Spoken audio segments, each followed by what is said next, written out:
Allô? C'est bon? OK. Bonjour à tous et bienvenue au premier webinaire Indonésie en France. J'espère surtout que vous êtes tous en bonne santé et merci d'être avec nous ce matin et de consacrer une petite partie de votre temps précieux. Vous êtes assez nombreux, plus de 350 personnes inscrites, ce qui est très bonne nouvelle pour ce premier webinaire créé spécialement pour vous. Tout d'abord, je me présente. Je suis Eka Moncaré, l'Office du tourisme de l'Indonésie, représentant officiel en France du ministère du Tourisme et de l'économie créative de l'Indonésie. Je voudrais remercier aussi à toute l'équipe du ministère du Tourisme de l'Indonésie qui ont monté ce webinaire spécialement pour vous, pour la première fois en France.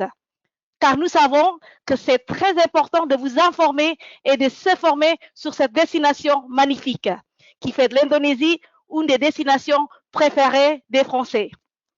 Nous avons un grand honneur d'avoir la présence de l'équipe de l'ambassade de l'Indonésie à Paris, ainsi que de l'équipe de l'ambassade de France à Jakarta. Il y aura 3 parties dans le webinaire.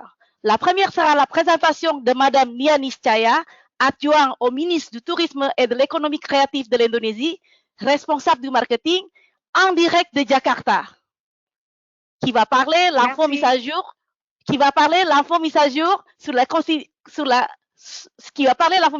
conditions sanitaires de l'Indonésie, les politiques et stratégies du gouvernement indonésien pour contrer le Covid-19, la préparation de l'industrie du tourisme et des voyages en Indonésie au nouveau tourisme normal après Covid-19 et quelques exemples mis en œuvre dans le secteur de l'hôtellerie afin d'anticiper la nouvelle norme dans l'industrie du tourisme et des voyages en Indonésie.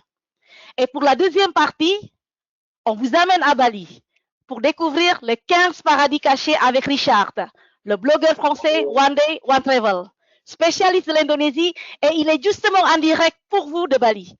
Il va dévoiler le secret de Bali et de partager ses passions et ses aventures. Ça va être chouette, vous allez voir.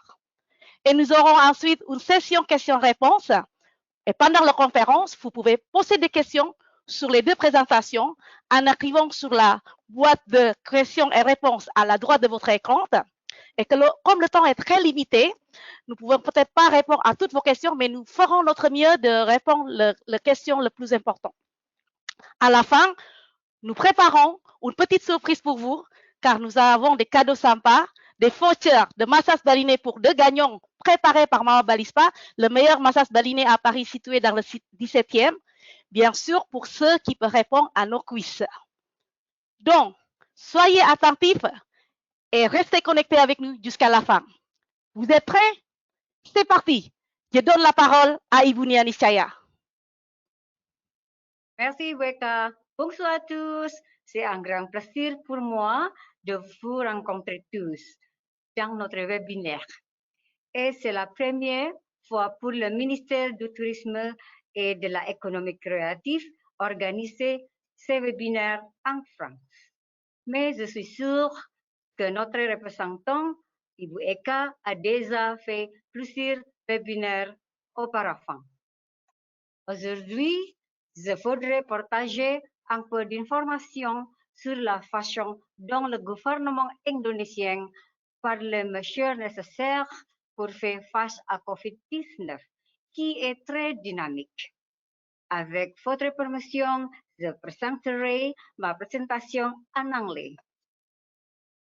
Next. So our presentation today is about staying thoughtful Indonesia. Table of content, there are 5. Background action done by the government of Indonesia, mitigate the impact, apply clean health and safety protocol, and understanding and empathy sentences that I would like to share with you. How about the background? So this is the statistic, the statistics of COVID in Indonesia, what numbers of confirmed, recovered, and deaths. For May 2020, the number of recovered patients keep on increasing, along with more efforts taken by the government of Indonesia in handling COVID-19. But last night, I heard good news. There is improvement in Jakarta as the epicentrum. the number of confirmed decreased by 11%, and I hope this figure will be much better in the coming days. Now I'm going to share with you what is the action done by the government of Indonesia. Before that, I just want to share, this is the slide, how the new normal will be happen, or it's happening now. There is changes consumer mindset towards preferred destination, travel pattern, standard on health safety is much more demanding than. Next. Then the action done by the government, the key action done by the government of Indonesia in February 2020, entry bans for Chinese travelers or travelers with history visiting China within 14 days. In March 2020, entry bans to Indonesia for travelers from other countries, and then mandatory health declaration and 14-day quarantine period for inbound travelers, cancellation of all events, festivals, and tourism activities countrywide, closing tourism sites and shopping center, improving and building new health facilities to cope with this outbreak. And in April, we imposing large-scale social restriction on several affected regions, or we call we have the abbreviation in Bahasa as PSBB, actually large-scale social restriction on several affected regions. Next, how about the action done by government of Indonesia in Bali province?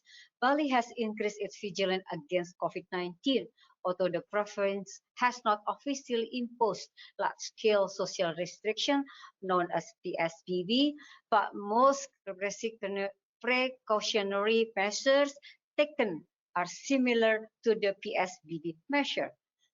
This is the picture how the all access points to the island are closed, exceptions for emergencies and logistics. COVID-19 task force have also been established in all traditional villages across Bali. This task force ensure all residents wear masks, implementing physical or social distancing rules, and routinely spray disinfectant in this area. And next, how is the mitigate impact during the outbreak? The president really mandated 3 steps to mitigate the impact of COVID in tourism sector. The first is a social protection program for workers that work in the tourism sector. The second one, reallocation of the existing MOTCE, our ministry budget for type program that is labor intensive for workers engaged in tourism field. Economic stimulus for businesses in tourism and creative economy sector as the third command from the president. Now, we are in terms of time, we divided three types in terms of time when we cope with this COVID. First is rescue program until June, and then recovery program from July to December 2020, and hopefully in the beginning of 2020 there will be a normalization period. Next slide. How is the mitigate impact? Next, as the president said that we have to reallocate our budget, then we reallocate budget for doctors and nurses program. This is both sides. We give the benefit to the medical persons, but also we give a job to the tourism workers. By having this program, some employees has laid off, then they can work back to the hotels, transportation, and F&B. So for this program, especially in Jakarta, because the most infected area in Jakarta, we accommodate more or less 2,059 medical workers for 6 hospitals surrounding Jakarta and 1 in Bali. And then it uses 10 hotels, 1,136 rooms,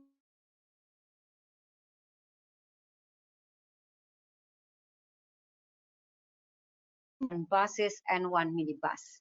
So next, this is the program that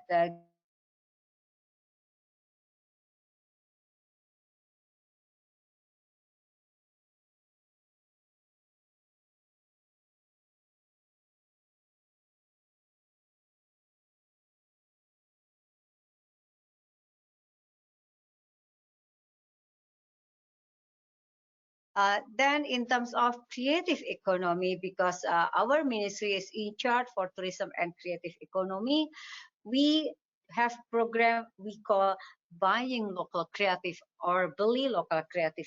That program actually is to help developing and promoting local creative industries in pandemic. So there will be 500 small enterprises, then especially they produce fashion, culinary, and craft. Because during work from home, I think the culinary is still good condition. People still buy, and then e-commerce also. So with this program, we have 500 local creative industries to have more access to the market via online or e-commerce. So we work together with 5 e-commerce providers and also 3 transportation online to send the product to the household. And also for another program that as a mitigate of the impact, it's a funding labor intensive projects with main focus on clean health and safety protocol. This is, we are aware that this is hygiene is very important in the new normal, and that this is the time for us to really deep clean all the related tourism activities. We have to be able to meet with the new normal.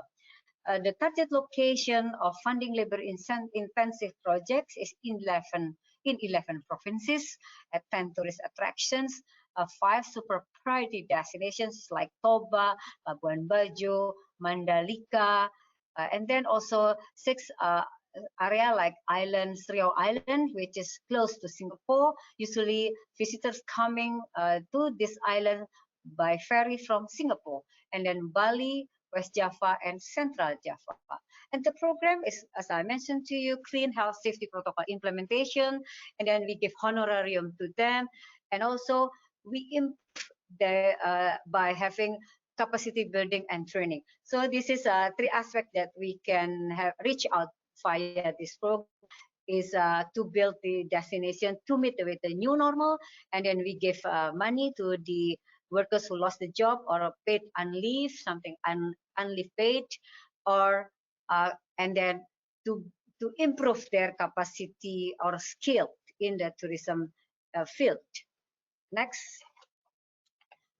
This picture, actually, I want to share with you that with this COVID, how the society is working together hand in hand that we call Gotong Royong, the spirit of Indonesian people, because we believe that everything cannot be a burden of the government, but the society is like really join forces to cope with this. So by having this program Gotong Royong, we got the 5th for social capital, 1st for civic and social participation with the highest levels of volunteering of any country. And also the 1st for frequency of donating and volunteering. This is by the charity, so many charities program on television, on digital version. It's really, this is the way how we Gotong Royong. This is how our culture, when we face some problem, then we feel like there is a magnet to work together to cope with this outbreak. Now, I'm going to share with you about the aspect of a clean health and safety protocol.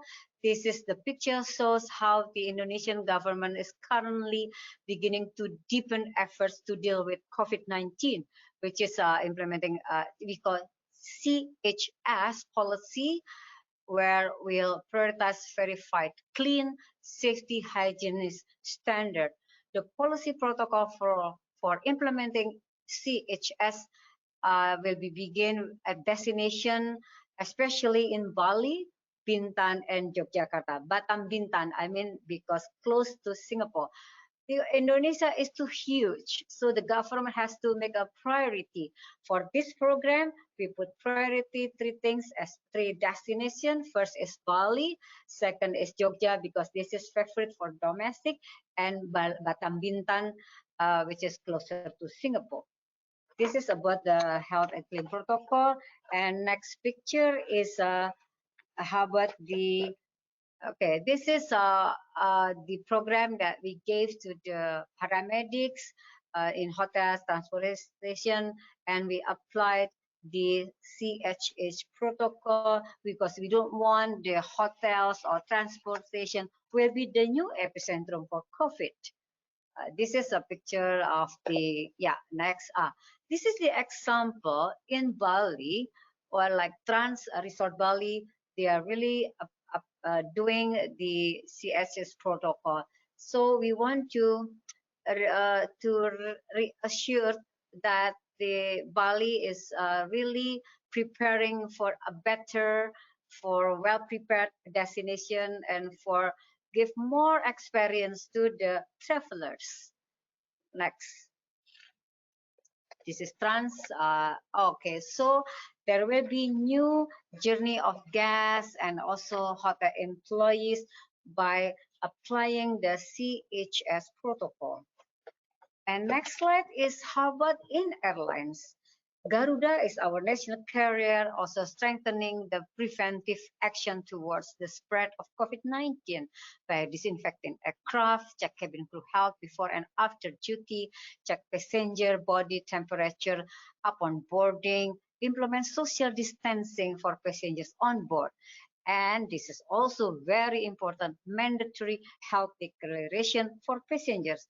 For example, the day after tomorrow, I will have a meeting in Bali with the Vice Governor to prepare a CHH protocol, certification, verification. Then this morning, I did a COVID rapid test, and thanks God, the result is negative. Then I have a paper, then I can fly to Bali. So for you, just stay at home first, then travel later when we are get ready.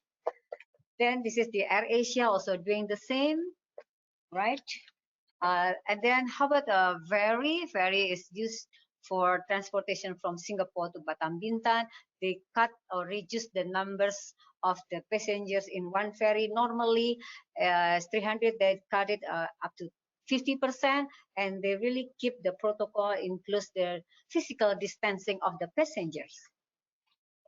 At the airport, also we applied the CHS. If you can see how is the seating arrangement, also they give a special sign to keep the physical distancing. That is actually what we are doing now. Of course, at the end, we have to verify and get certificate moving forward to Indonesia Clean. This is the last part of my presentation that I would like to share several sentences for you as an understanding and empathy sentences. First, we are optimistic that we can welcome you soon with interesting and new experience to our. Stay at home now and come visit the most hospitable people in the world tomorrow. So thanks God to Richard. I think he's experienced this type of ambience. Stay at home now and come visit the most hospitable people in the world tomorrow. Right? Stay at home today. Dream about tomorrow, peace and tranquility together. Stay at home today, explore paradise tomorrow. Thoughtful Indonesia waits for you. Next. Stay at home today, dream about tomorrow, renew your sense of adventure. So much wonderful to explore.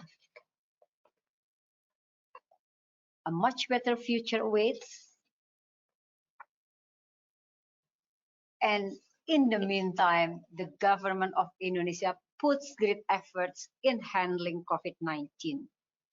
Some efforts are doing collaboration with local government, hotel associations, and local communities to speed up the process of clean, health, and safety procedures to apply in all destinations. The government of Indonesia keeps enhancing the effort to ensure that we all can welcome you back to Indonesia warmly in much better environment after the outbreaks. We can't wait to see you soon in the next webinar session. Thank you so much. Merci beaucoup. Terima kasih.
Bonjour à tous. Alors tout d'abord, je voulais remercier le ministère indonésien du Tourisme de nous donner la parole aujourd'hui et de partager notre amour de Bali et de l'archipel indonésien. Donc moi, je m'appelle Richard Saint-Gilles et avec Franck Corrado, mon acolyte de toujours, nous sommes blogueurs professionnels, blogueurs voyage professionnels, hein, comme vous a dit Eka au départ, c'est-à-dire qu'en fait, on propose de la visibilité aux acteurs du tourisme, aussi bien les agences de voyage que les territoires, grâce à nos articles de blog et à nos posts de réseaux sociaux. Et on est également créateur de contenu pour ces mêmes acteurs du tourisme. Et c'est vrai donc qu'on blogue maintenant depuis une dizaine d'années. On a eu la chance de pouvoir sillonner le monde entier. Et l'archipel indonésien est devenu au fil des ans et au fil de nos voyages répétés ici chaque année, vraiment notre terrain de jeu préféré. Alors pourquoi, vous allez me dire, c'est pour beaucoup de raisons, de par son melting pot culturel et religieux, de par la diversité de ses paysages. Ici, on a des innombrables îles et îlots à explorer, des îlots paradisiaques, des rizières, des temples, des cascades. Enfin, c'est vraiment un terrain de jeu infini à découvrir, d'ailleurs plus d'une vie. Et Bali, au centre de cet archipel, hein, c'est le point d'entrée qui a une renommée vraiment internationale, est devenu notre QG. Et justement, au début de cette crise que nous traversons tous, il y a à peu près un peu plus de 2 mois, nous étions en Asie du Sud-Est en reportage au Vietnam. On était à Hanoï. On a dû écourter notre voyage là-bas quand la crise vraiment s'est accentuée. Et on a dû choisir en fait entre rentrer en France ou choisir notre deuxième maison qui est Bali. On a donc choisi Bali. Donc là, on est dans un environnement vraiment privilégié pour traverser cette crise. Donc on suit aussi les règles du confinement. Et comme on vous l'a dit précédemment, l'île de Bali semble relativement épargnée de par en fait, les actions qui sont respectées ici par les Balinais, hein, la distanciation sociale et le port du masque. Et on espère que ça va rester comme ça et que ça va s'améliorer. Alors, il faut savoir bien sûr que Bali est une destination touristique majeure, mais l'île a toujours conservé son âme authentique, hein, son âme vraiment unique qu'on retrouve nulle part ailleurs. Et les touristes, en fait, quand ils viennent à Bali, souvent se regroupent toujours dans les mêmes zones, souvent vers Kuta, vers Nusa Dua, dans le centre d'Ubud. Mais l'île regorge vraiment de villages à explorer, de cascades à découvrir, de temples magiques. Un seul mot d'ordre à Bali pour apprécier vraiment l'île, c'est se perdre et voilà, explorer, rencontrer les habitants. Alors pour le touriste qui souhaite justement mettre un peu plus d'authenticité dans son voyage, et c'est surtout vrai pour le touriste français qui souhaite vraiment s'immerger dans la culture, en apprendre plus, se rapprocher des habitants. Comme je vous disais, il faut se perdre, aller explorer des sites qui sont un petit peu moins connus. Donc c'est dans cet esprit qu'on a créé cette liste des 15 sites, des 15 joyaux secrets de Bali. Next slide. Et donc, voilà, vous voyez ces 15 points dont je vais vous parler, aussi bien des temples, des plages, des cascades, et qui se répartissent comme ça sur l'ensemble de l'île des Dieux. Alors, le premier stop, le premier site où je vous emmène, c'est au sud de Bali, donc next. Sud de Bali, la péninsule de Bukit, juste au sud de l'aéroport. Donc cette péninsule de Bukit, elle est connue parce qu'à l'est, il y a Nusa Dua qui est plutôt réputé pour ses hôtels luxueux. Et à l'ouest, les sites de spots de surf vraiment mondialement connus. Il y a de très belles plages aussi de sable blanc, mais c'est vraiment connu pour ces spots de surf. Il y a aussi le temple de Uluwatu qui est vraiment magnifique avec des points de vue sur l'océan depuis la falaise, surtout au moment du sunset qui est incroyable. Et je vais vous parler donc d'une plage qui est encore secrète, qui s'appelle donc la plage de Nyang Nyang, vraiment au sud de la péninsule. Et elle est encore secrète parce que son accès n'est pas forcément évident. Il faut vraiment descendre une falaise au début grâce à des escaliers, et ensuite par un petit chemin qui serpente comme ça dans la forêt. On peut croiser aussi quelques petits singes farceurs. Et on arrive donc sur cette longue plage de sable blanc bordée d'eau turquoise. Et c'est vraiment magnifique. On peut vraiment se prendre pour un Robinson Crusoe parce qu'il n'y a vraiment pas grand monde. Et l'un des points en fait d'attraction de cette plage, c'est qu'on y trouve des épaves de bateaux en bois qui ont été tagués au fil du temps. Donc c'est des proues de bateaux très colorés. Et donc un spot très sympa aussi pour les fans de photos ou les Instagrammeurs. Voilà, next. Donc deuxième spot, là je vous emmène à la Sangay Forest. Alors là on va dans le centre de l'île de Bali, à côté d'Ubud.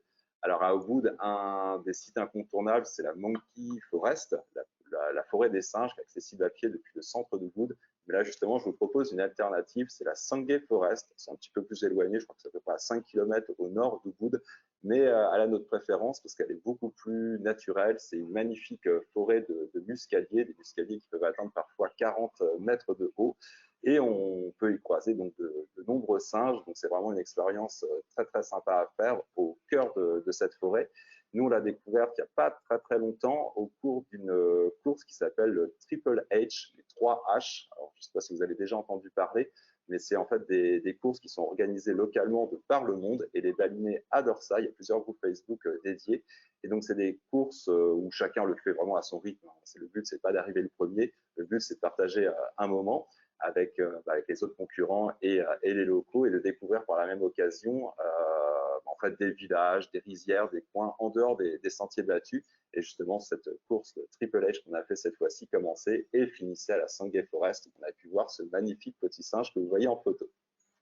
Next, troisième stop. Alors le troisième stop, cette fois-ci, c'est un temple, un magnifique temple, le temple Taman Ayun, qui est situé en fait au nord de la zone touristique du sud, au nord de Canggu, mais accessible aussi depuis Ubud. Alors c'est vraiment un très beau temple qui, son nom d'ailleurs signifie jardin flottant. Il a l'air comme ça posé sur une rivière. Il y a vraiment beaucoup d'eau, des étangs avec des poissons, des jardins. Et donc c'est un temple qui est vraiment très vénéré ici, très important pour les Balinais. Et on peut admirer l'architecture typique justement des temples à Bali avec ce qu'on appelle les merus. Donc les merus, c'est ce qui se situe là, comme on voit sur la photo dans les temples. C'est des tours sculptées en bois avec plusieurs étages de toits de chaume, toujours en nombre impair. et le plus important a 11 étages, et celui-ci est dédié au dieu du volcan Agung, qui est l'un des dieux les plus vénérés ici à Bali. Et c'est aussi un spot qui est sympa d'explorer dans ses alentours, parce qu'il y a beaucoup de rizières qui ne sont pas forcément connues. Il y a pas mal de petits sentiers pour justement s'immerger et encore une fois rencontrer des locaux, se perdre dans les villages et discuter avec les habitants. Next, prochain stop. Alors le prochain stop, cette fois-ci, je vous emmène carrément à l'ouest de Bali. L'ouest de Bali en direction de Java. C'est une zone en fait qui est vraiment ignorée souvent des touristes. C'est plus reculé, il y a beaucoup moins d'infrastructures. Il faut noter quand même qu'il y a le parc national qui est juste à côté. Et là, on l'a découvert il n'y a pas très très longtemps. Donc, il faut savoir ici que le Bali s'appelle l'île des dieux à la majorité hindouiste. Il y a aussi d'autres communautés, des communautés musulmanes, et il y a aussi une communauté chrétienne qui s'est installée là-bas. Et dans deux de ces villages, on peut voir dans l'un une église catholique, dans l'autre une église protestante. C'est assez curieux, c'est assez improbable à Bali. Ça peut être très bien intégré dans un circuit de l'île avec une thématique spirituelle ou religieuse. Et ce qui est intéressant à voir, c'est au niveau de l'architecture, c'est vraiment une fusion entre l'architecture gothique et l'architecture balinaise.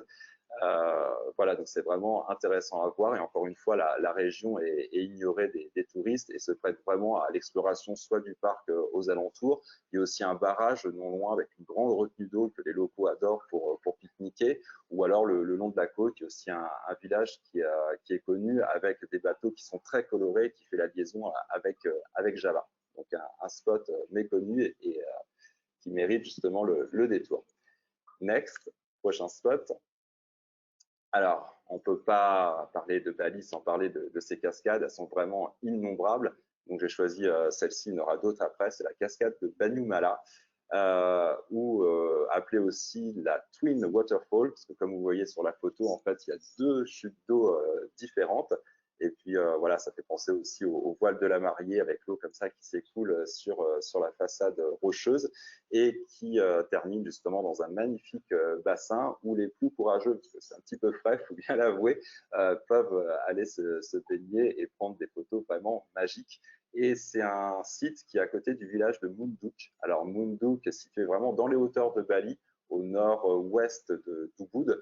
Et c'est d'ailleurs une ville qui est très appréciée des Français, des touristes français, parce que là, on est vraiment dans un côté très nature. À partir du petit village de Munduk, où il y a pas mal d'hôtels d'ailleurs de toutes les catégories, on peut aller explorer voilà, une quantité vraiment innombrable de cascades, de rizières en terrasse. C'est vraiment un coin très très sympa. Et pour la petite anecdote, enfin voilà, si vous allez voir nos vidéos et nos articles, je vous rappelle, notre blog c'est onedayOneTravel.com et sur tous les réseaux sociaux c'est One Day One Travel, notamment sur notre chaîne YouTube. On a une vidéo dédiée à cette cascade. Et encore une fois, il faut savoir se perdre parce que non loin de cette cascade, il y a une rivière qui s'écoule, qui a creusé une sorte de canyon. On peut la suivre comme ça et arriver à une piscine naturelle d'un vert émeraude magnifique dans son petit écrin de verdure. Donc, c'est vraiment un spot à multiples facettes. Alors, next, prochain slide. Là, je vous amène cette fois-ci non loin du sud touristique de Bali. Donc, vraiment la longue plage qui part de Kuta et qui longe donc Kuta, Legian, Seminyak, puis maintenant le Canggu, qui est le point à la mode. Et à partir de là, quand on se dirige vers l'ouest, vers Java, il y a toute une collection de plages qui sont encore une fois assez méconnues, parce que tout le monde a tendance à se regrouper au même endroit. Donc ça, c'est vraiment une expérience très sympa de louer un scooter et puis d'aller se perdre le long de ces plages. La plus éloignée d'entre elles, c'est celle-ci, la plage de Pasut Beach, donc une plage de sable sombre, où, en fait, qui est connue d'ailleurs pour ce palmier couché. Donc là, c'est l'occasion de faire de belles photos, notamment au coucher du soleil, et de partager un moment avec les locaux qui viennent justement s'amuser au moment du coucher du soleil. Alors, une autre plage, next slide. Une autre plage, cette fois-ci beaucoup plus proche de Canggu, c'est d'ailleurs la suivante. Alors, Canggu se développe énormément là, ces dernières années. C'est un repère de nomades digitaux, de blogueurs, de créateurs de contenu, etc. C'est vraiment un lieu très, très sympa. Et la prochaine plage qui est en train de se développer, c'est juste la suivante. Elle est reliée au village de Mungu et elle s'appelle CC Beach, mais elle est encore vraiment authentique et c'est encore un beau moment au coucher du soleil. Il y a juste 2 bars là, qui se partagent la plage. Le coucher de soleil est magnifique quand le soleil se cache là, juste à proximité de cette palmeraie. Et c'est l'occasion voilà, de boire un verre, de jouer au foot avec les locaux, d'assister parfois à des cérémonies de balinés directement sur la plage. Donc l'une de nos plages coup de cœur, très facilement accessible. Et la dernière plage, next. Donc là, celle-ci, elle se situe entre les 2 précédentes dont je viens de vous parler. C'est la plage de Kedungu. Alors vraiment une plage de sable noir, vraiment très très sombre. Encore une fois, accessible à peu près à 30 minutes de scooter de Chengdu. C'est un spot de surf aussi qui est assez réputé, donc plutôt pour les débutants. La plage est très très grande, elle est très très peu fréquentée, donc c'est l'occasion voilà, de s'immerger encore une fois face à un paysage magnifique. Et l'accès à la plage est aussi sympa parce que la petite route qui y accède borde une belle porte balinaise. Vous voyez ces portes qui sont comme si elles avaient été fendues en 2. D'ailleurs, il y a des spots très très réputés pour aller prendre des photos qui sont souvent bondés. Là, vous serez tout seul face à cette porte qui donne justement à une rizière et à toute la côte déchiquetée. On voit même Tanalot au loin. Donc, c'est vraiment aussi un spot, l'un de nos spots préférés quand on loge dans le sud de Bali. Voilà pour les plages. Next. Alors, ça, c'est un spot vraiment très, très original qu'on a découvert l'été dernier. C'est le canyon secret de Beji Guang. Il est situé entre Sanur et Ubud. Alors moi, on n'avait pas du tout l'idée qu'il y a un canyon comme ça à Bali, donc un canyon comme on l'imagine, creusé par une rivière qui le parcourt. Alors secret, il est plus trop secret parce que il commence à y avoir une infrastructure qui se développe autour avec un droit d'entrée. On doit être accompagné aussi d'un guide pour l'explorer parce que ça peut être relativement dangereux. Hein, la roche est glissante et on parcourt comme ça 3 canyons successifs. Parfois en marchant sur le bord, sur des rochers, parfois en s'engageant directement dans le lit de la rivière. Il faut s'aider de cordes parfois, donc ça promet quelques heures d'aventure et surtout un dépaysement total. Donc encore un site vraiment bien agréable à explorer. Ensuite, next. Non loin justement de ce canyon, il y a une autre cascade qui est elle aussi assez méconnue. Alors, il y a d'autres cascades qui sont beaucoup plus spectaculaires, mais celle-ci, elle est facile d'accès. Elle est dans son écrin de verdure. Comme vous voyez ici, il y a une sorte de petite plage où on peut se poser et admirer vraiment les reflets de l'eau. Un bassin également où se jette la cascade, où on peut aller aussi se baigner. Donc, c'est une cascade qu'on aime bien, qui a taille humaine, où on rencontre encore une fois beaucoup de locaux. Et elle est non loin justement du canyon précédent. Donc, ça peut être aussi un bon combo pour une excursion à la journée, de se partager entre ce canyon et cette cascade. Il faut savoir à Bali qu'il y a d'innombrables cascades et encore aujourd'hui, hein, on en découvre de nouvelles. Souvent, voilà, les locaux vont défricher canyon ou le flanc d'une falaise pour laisser apparaître justement une cascade qui était cachée jusque-là. Et donc, c'est pour ça qu'il ne faut pas hésiter à se perdre à Bali et découvrir des fois des spots qui viennent à peine d'être découverts. Voilà, next. Alors ensuite, là, je vous emmène dans un temple, l'un des temples les plus sacrés ici à Bali. D'ailleurs, après ma présentation, il y aura la diffusion de l'une de nos anciennes vidéos YouTube où ce temple est mis à l'honneur, un temple qu'on avait justement exploré suite à une journée authentique à Bali. Et ce temple a été construit au XIe siècle et c'est l'un des 6 principaux sanctuaires de Bali et le temple gardien de la région ouest. Il est vraiment un petit peu dans les hauteurs, adossé à la montagne, comme vous voyez sur la photo. D'ailleurs, juste derrière la montagne, c'est le village de Mungu dont je vous parlais tout à l'heure. Il y a des cérémonies qui s'y tiennent régulièrement et là, dès qu'on rentre dans ce temple, on est vraiment immergé voilà, dans cet environnement très spécial. C'est très apaisant. Il y a beaucoup de, comme vous verrez sur la vidéo, beaucoup de fontaines sacrées, un grand étang. Donc c'est vraiment un endroit particulier où il y a une atmosphère vraiment unique et on l'aime vraiment beaucoup ce temple. Next. Alors, ensuite, venir à Bali, c'est forcément faire une randonnée dans les rizières. Les rizières de Bali sont vraiment mondialement connues. Et là, donc, ces rizières de Bongkasa se situent juste à côté d'Ubud. Alors, à Ubud, il y a d'innombrables rizières dans les alentours qu'on peut même explorer à pied depuis le centre d'Ubud. Bongkasa, c'est un petit village qui est de l'autre côté de la rivière. On ne peut pas y accéder directement à pied depuis Ubud. Il faut vraiment faire un petit détour. Mais ce sont vraiment des rizières qui sont encore assez méconnues et loin du tourisme de masse. Là, quand on a passé cette journée-là, d'ailleurs, c'est avec une agence locale qui s'appelle Somewhere in Bali et qui propose des excursions avec des balinés qui sont nés vraiment dans les villages qu'on explore et qui proposent des expériences authentiques. Donc, ces rizières, on peut les explorer comme nous on l'a fait à pied, mais Somewhere in Bali propose aussi de les explorer en scooter, à vélo, et propose aussi d'autres excursions. Vous en trouverez plus d'infos sur notre blog ou sur YouTube, où par exemple on a fait une purification de nuit au temple Tirtha Ampul, ou découvrir d'autres cascades qui sont méconnues. Et là, c'est vrai que quand on se balade dans ces rizières, on voit les paysans travailler la terre. Voilà, c'est des rencontres toujours uniques. Ils sont toujours très chaleureux, très hospitaliers. On peut partager un moment avec eux, les prendre en photo, en vidéo. Ils adorent ça. Donc, et ces rizières sont juste à côté du village du même nom, le village de Bongkasa, où il n'y a pas du tout d'hôtel, mais uniquement des guest house tenus par des balinés. Donc, il y a un côté vraiment très authentique. D'ailleurs, après cette randonnée, on avait été manger chez notre guide Wayan, vraiment dans sa famille, dans une maison balinaise. Et j'en souviens parce que c'était les préparatifs de Galungan, une des fêtes très importantes du calendrier balinais qui se répète tous les 210 ans. Et toute sa famille était en train de confectionner des décorations en bambou qui vont orner, il y a des décorations parfois qui font plusieurs mètres avec des tiges de bambou décorées un petit peu comme des lanternes et qui vont orner comme ça les bords des rues. Et donc Galungan est une fête qui se répète tous les 210 jours.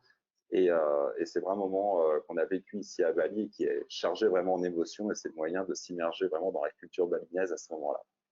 Next. Alors ensuite, on va vous parler d'un de nos villages coup de cœur ici à Bali, un village aussi qui est apprécié des touristes français, c'est le village de Sidemen, pas très très loin de Ubud, plus à l'est d'Ubud, et d'ailleurs qui ressemble au Ubud, selon les dires, le Ubud il y a 20 ou 30 ans pourrait ressembler à ça. C'est vraiment une plaine fertile. On était sur un point de vue vraiment magnifique qui dominait toute la vallée et le volcan Agung au loin. Donc là, il y a des paysages vraiment spectaculaires. Et donc, cette vallée fertile, on y trouve, comme vous le voyez, de nombreuses rizières, des bananeraies. C'est vraiment un coin très, très verdoyant et très fertile.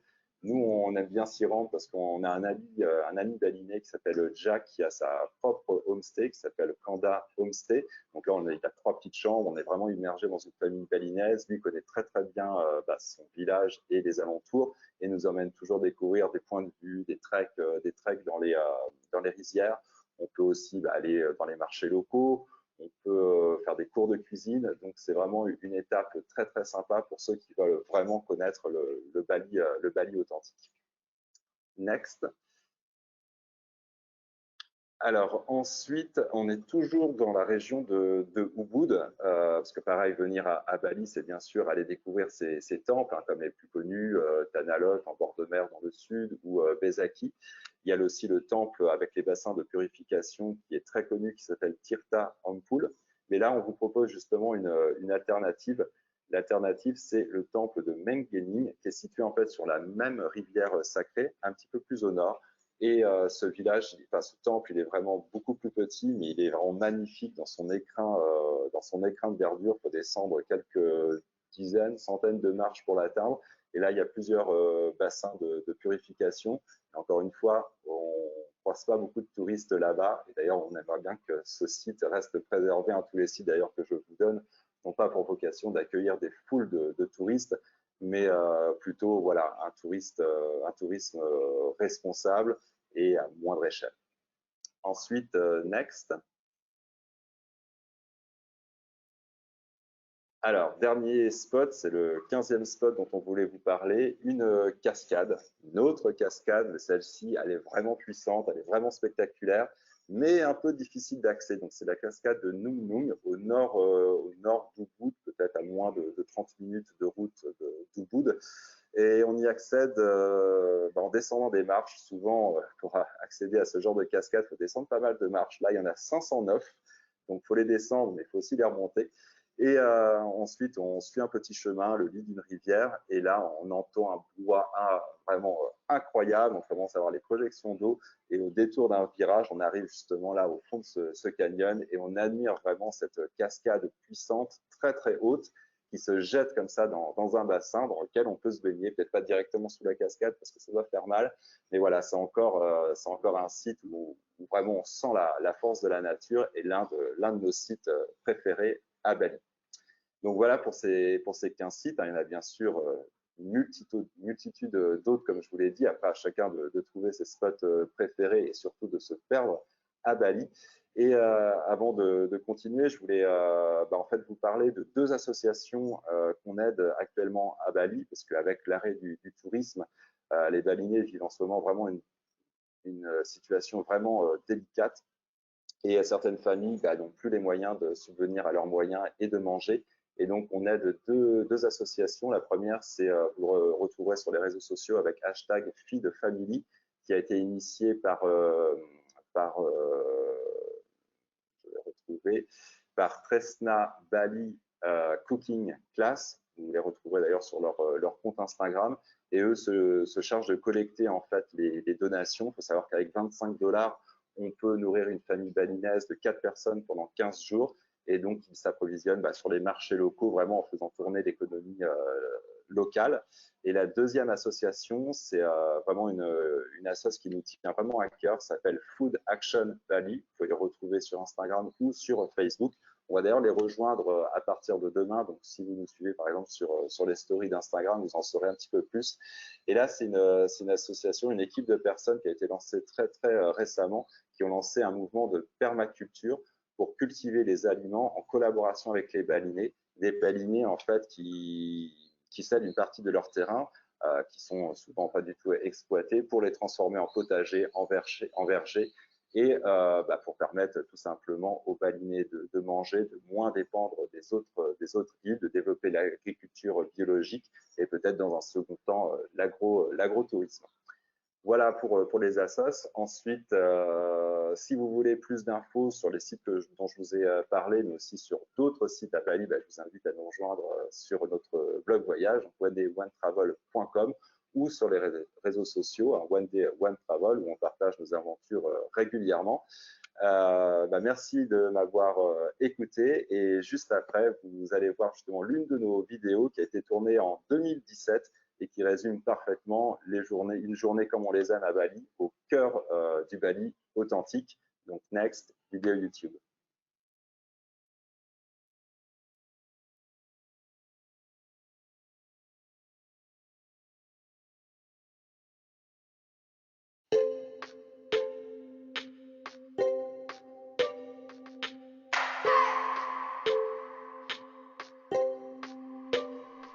Salut, moi c'est Franck. Salut, moi c'est Richard et bienvenue dans cette nouvelle série de vlogs en Indonésie. Alors ça commence très très fort parce que dans ce premier épisode, nous sommes à Canggu, dans une superbe villa louée avec villavali.com, et on va t'emmener découvrir le Bali authentique. On va aller se balader dans les rizières, aller voir les temples, on t'emmène avec nous. Mais avant, on voulait te présenter notre nouvelle acolyte. Et voici Mireille, c'est ma maman. Je suis heureuse de partager ce moment avec vous. Et avec toi.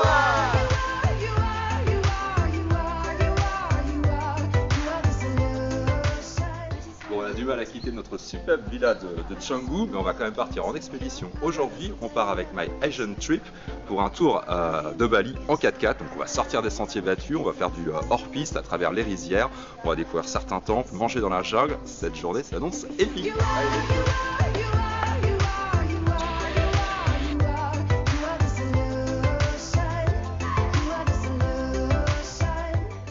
fera à peu près une demi-heure de route. On se retrouve au cœur de l'île de Bali. Donc aujourd'hui, la journée est dédiée au Bali authentique.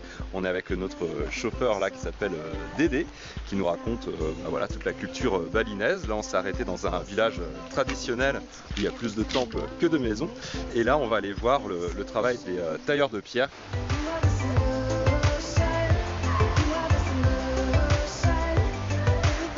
Voilà, là on atteint le fond de la rivière et en fait les parois rocheuses qui sont comme ça aux alentours sont exploitées par les hommes, là, les balinais, depuis vraiment des dizaines voire des centaines d'années, et ils extraient comme ça les pierres, une pierre qui est en fait très meuble, très friable et qu'ils utilisent notamment pour construire les statues qu'on retrouve partout sur l'île.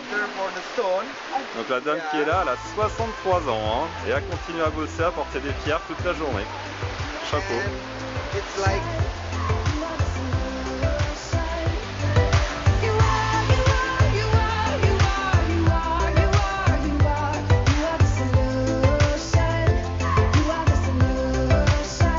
La deuxième arrêt de cette journée hors des sentiers battus à Bali. Là on est dans une ferme écologique.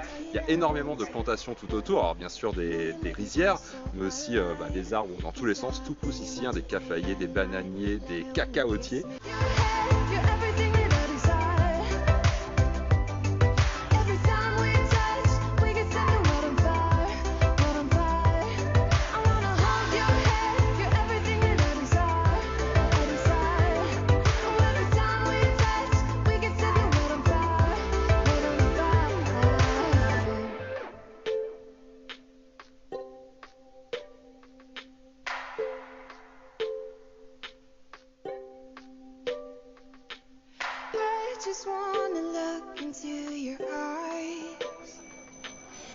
Salut les amis, donc la troisième étape de cette journée incroyable du Bali authentique. Là on est au temple Batu Karu, c'est un temple qui n'est pas trop connu des touristes. C'est pour ça qu'on apprécie vraiment cette journée, parce qu'on va vraiment là où vivent les gens, on voit vraiment comment ils travaillent, comment ils vivent en société. Là il y a une procession, donc il y a bien sûr la tenue traditionnelle, hein, le sarong à porter, et l'endroit est vraiment incroyable. On est juste à côté de la montagne Munduk qui est de l'autre côté, à la frontière entre les nuages et le soleil. La lumière est magnifique, l'ambiance est au recueillement, c'est très très sympa.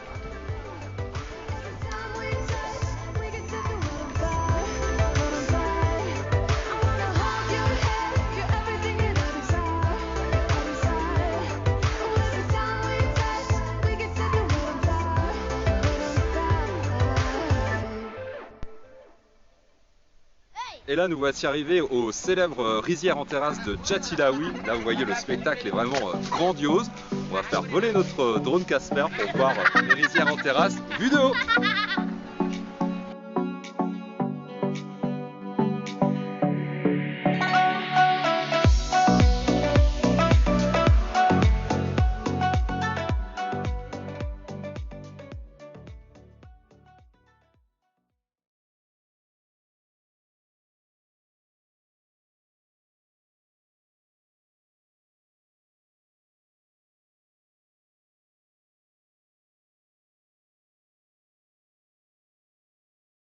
Ok.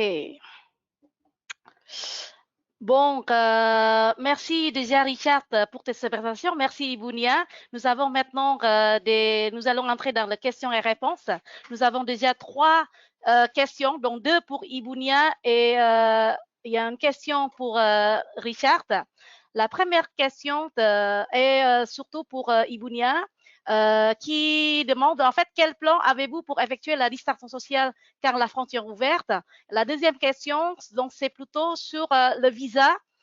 Quelle est la mesure du gouvernement indonésien à propos du visa en général car la frontière est ouverte. Donc je laisse d'abord à Ibounia. Merci. À répondre. En anglais, hein, Ibu Eka. Oui, s'il vous plaît. Je compris hein, the question. Okay, the first is about how is the government to keep the social distancing if the tourism is open in Indonesia.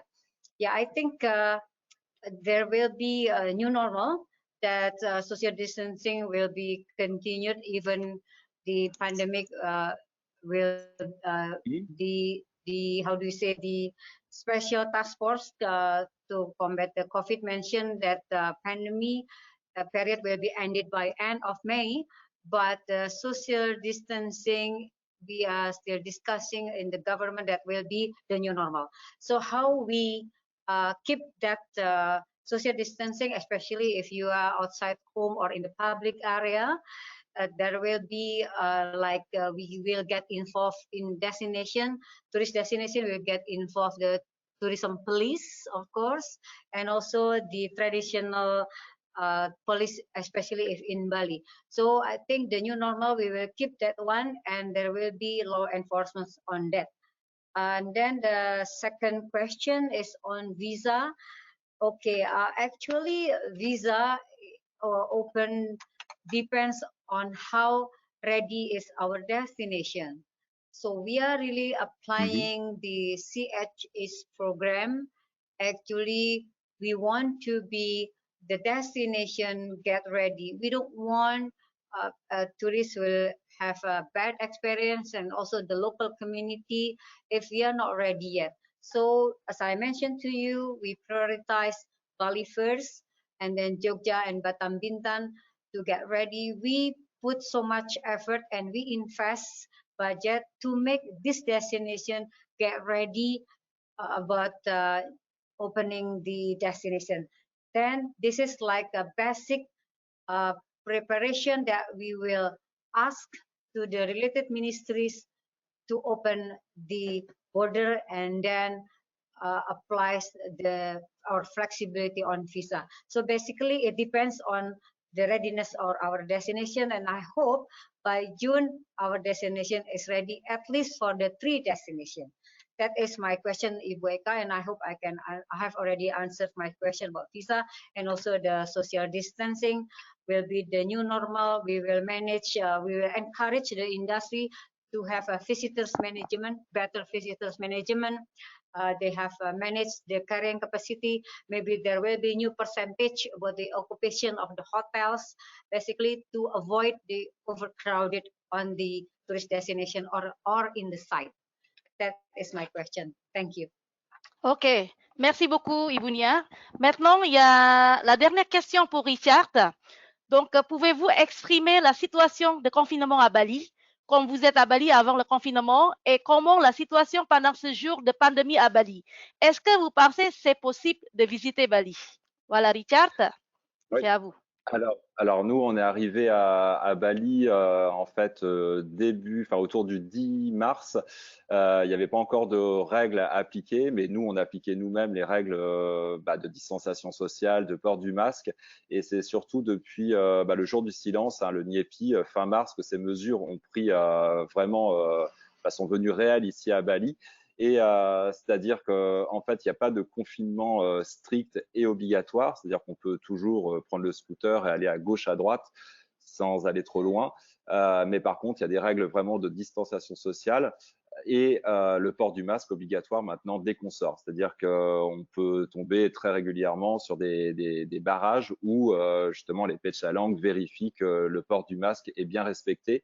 Maintenant, tous les sites touristiques sont quasiment fermés. Là, nous, on est dans le sud de Bali, entre Seminyak et Canggu.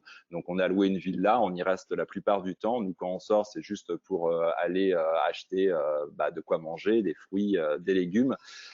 Mais en fait, ça s'arrête là, puisque donc l'accès aux plages est fermé, l'accès aux cascades, l'accès aux touristiques sont fermés justement pour ne pas qu'il y ait de regroupement et pour limiter la propagation du virus. C'est le cas aussi de pas mal de cafés, de restaurants qui ont fermé. Certains sont encore ouverts à condition de respecter les règles sanitaires, c'est-à-dire avec du gel hydroalcoolique à l'entrée pour se laver les mains, très souvent même la prise de contrôle de la température, de l'espacement entre les clients. Donc la question, est-ce qu'on peut visiter Bali? Non, là c'est encore trop tôt. Nous, on reste dans notre villa. Demain, on fait une petite exception parce qu'on va aller à Ubud, comme je vous ai dit, pour donner un petit peu de visibilité à l'association dont je vous ai parlé.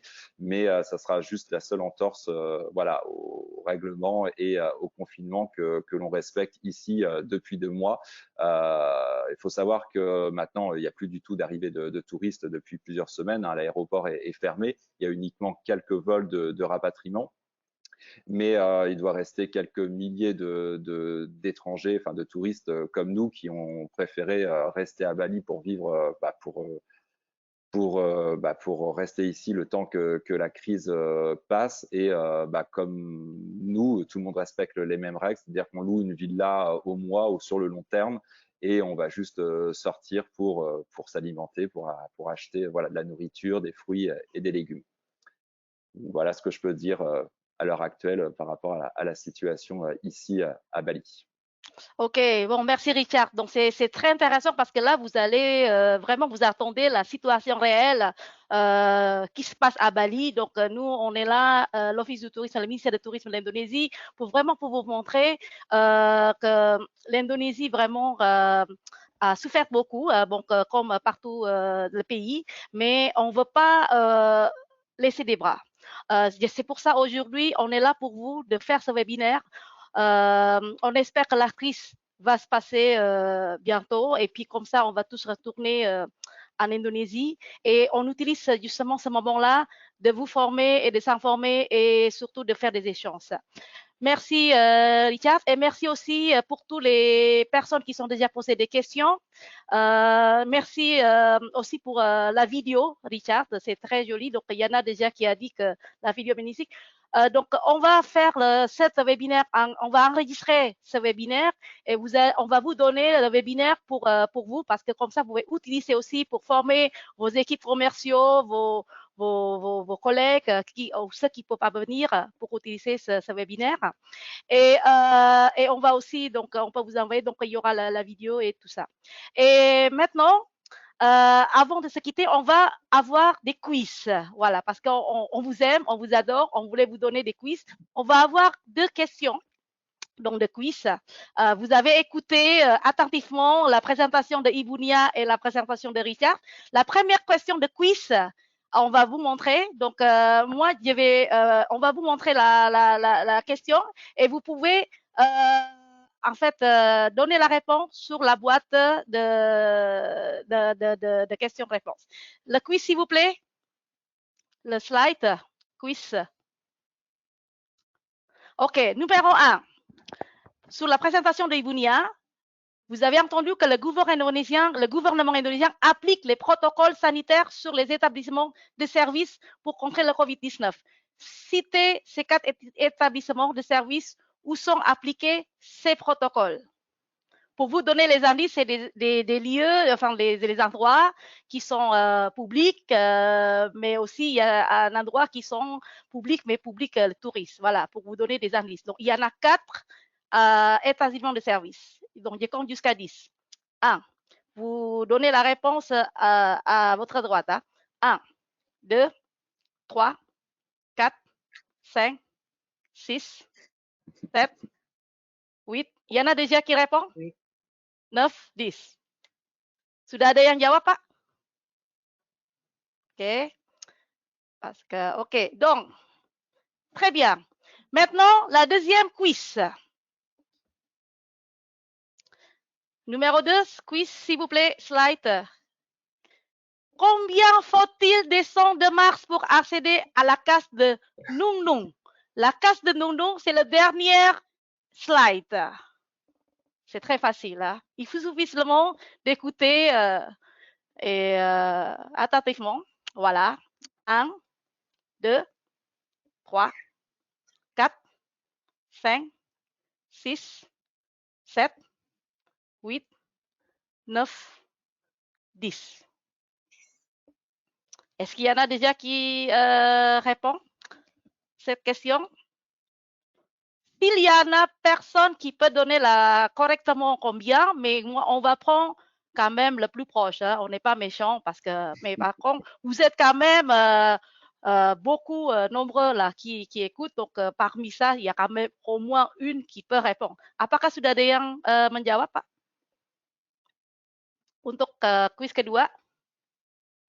Ok, il y en a déjà. Ok, donc maintenant, je vais annoncer le cadeau et ceux qui ont gagné, d'accord? Ceux qui ont gagné et puis on peut montrer le voucher. Ça sera le voucher de massage balinais 45 minutes à Mama Bali Spa. C'est le meilleur massage balinais situé à Paris 17e et ils sont ouverts. Le premier gagnant, donc il y a 2 gagnants. Donc le gagnant, c'est Tony Guejoin,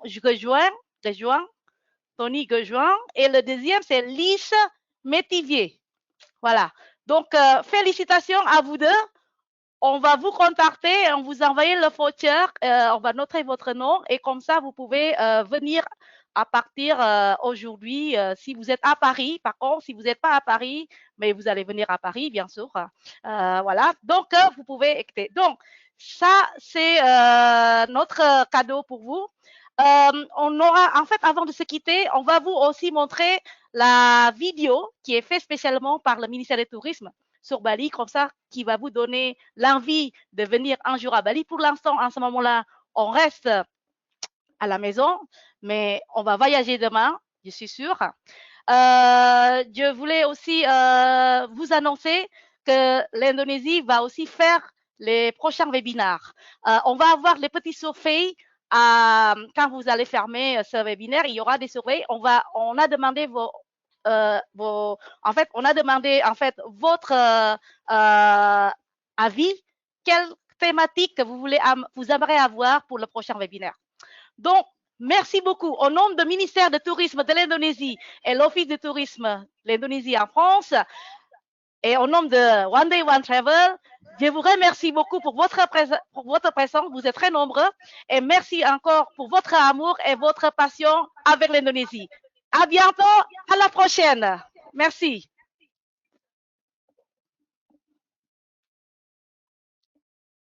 Our dear beloved Indonesia, it's time to stop and take a break, to distance ourselves for a while and hope for a better future. We are longing to hear the sounds of the waves and to see the beauty that awaits around every corner of this land. Our beautiful motherland, the time will come when the sky will again shine bright and we'll come back stronger.